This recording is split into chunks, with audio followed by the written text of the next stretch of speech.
ल यार साथीहरु तपाईहरुले हैन यो प्यापेराजी भने त सुने होला नि। यो चाहिँ सेलिब्रिटीहरुको पछाडी क्यामेराम्यानहरु दौडिन्छ नि। नेपालमा चाहिँ धेरै कम नै हुन्छ है, तर इन्डिया बाहिरतिर चाहिँ हैन सेलिब्रिटीहरुले यिनीहरुलाई पैसा धेरै नै बोलाउँदो रहेछ यार। ओइ म यस्तो ठाउँमा आउँदैछु हैन, तिमीहरु त्यहाँ क्यामेरा लिएर बसिराख है, अनि म चाहिँ तिमीहरु आगो नथापाको जस्तो गर्छु भन्दो रहेछ है।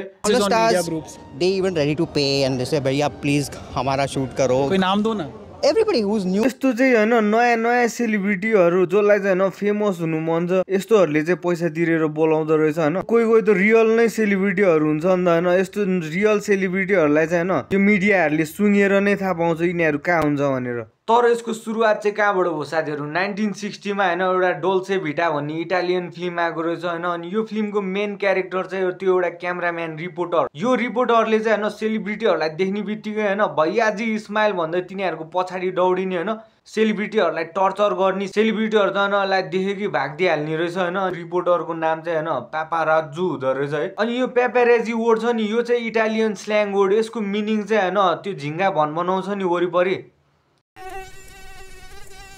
हो, यस्तो झिंगा भनभनाउनलाई चाहिँ हैन प्यापेराजी भन्दो रहेछ है। अनि यो मिडियाहरु पनि सेलिब्रिटीहरुको अगाडि झिंगा भनभना जसरी भन्किरा हुन्छ नि, त्यही भएर यो मिडिया ग्यादरिङलाई चाहिँ हैन प्यापेराजी भनेको रहेछ यार।